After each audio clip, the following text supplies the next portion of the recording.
Albert Einstein once said, everybody's a genius, but if you judge a fish by its ability to climb a tree, it will live its whole life believing that it is stupid.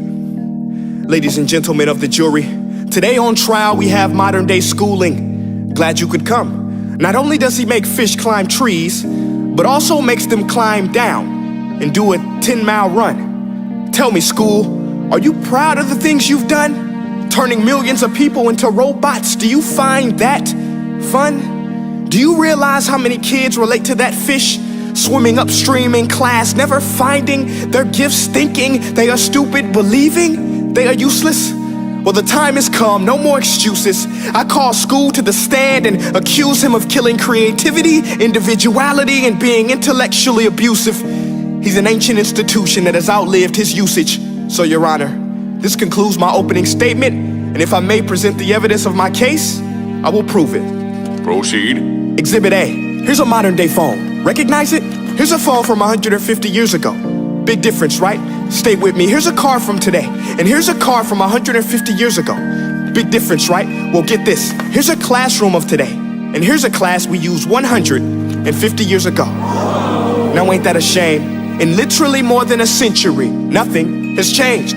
Yet you claim to prepare students for the future? But with evidence like that, I must ask, do you prepare students for the future or the past? I did a background check on you and let the record show that you were made to train people to work in factories, which explains why you put students in straight rows, nice and neat, tell them sit still, raise your hand if you want to speak, give them a short break to eat, and for 8 hours a day, tell them what to think. Oh, and make them compete to get an A letter which determines product quality, hence grade A of meat.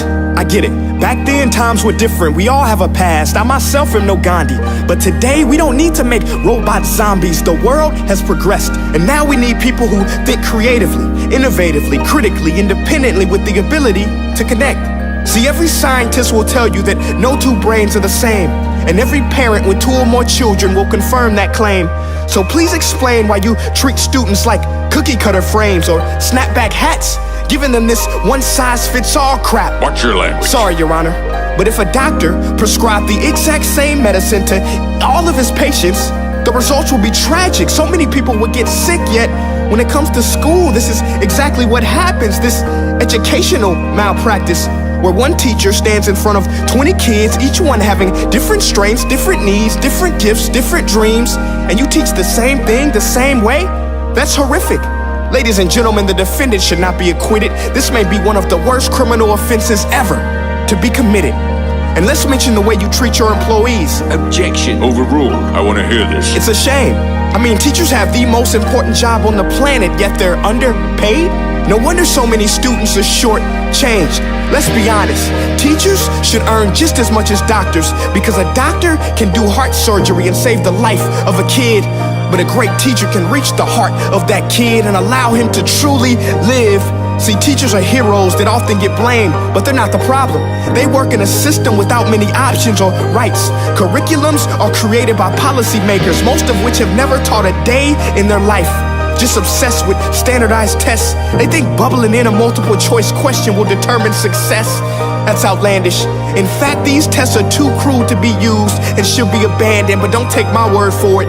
Take Frederick J. Kelly, the man who invented standardized testing, who said, and I quote, "These tests are too crude to be used and should be abandoned." Ladies and gentlemen of the jury, if we continue down this road, the results will be lethal. I don't have much faith in school, but I do have faith in people.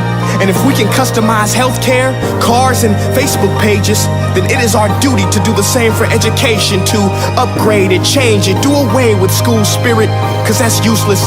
Unless we're working to bring the spirit out of each and every student, that should be our task. No more Common Core. Instead, let's reach the core of every heart in every class. Sure, math is important, but no more than art or dance. Let's give every gift an equal chance. I know this sounds like a dream, but countries like Finland are doing impressive things. They have shorter school days, teachers make a decent wage, homework is non-existent, and they focus on collaboration instead of competition. But here's the kicker, boys and girls. Their educational system outperforms every other country in the world. Other places like Singapore are succeeding rapidly. Schools like Montessori, programs like Khan Academy. There is no single solution, but let's get moving. Because while students may be 20% of our population, they are 100% of our future. So let's attend to their dreams, and there's no telling what we can achieve. This is a world in which I believe, a world where fish are no longer forced to climb trees. I'll rest my case.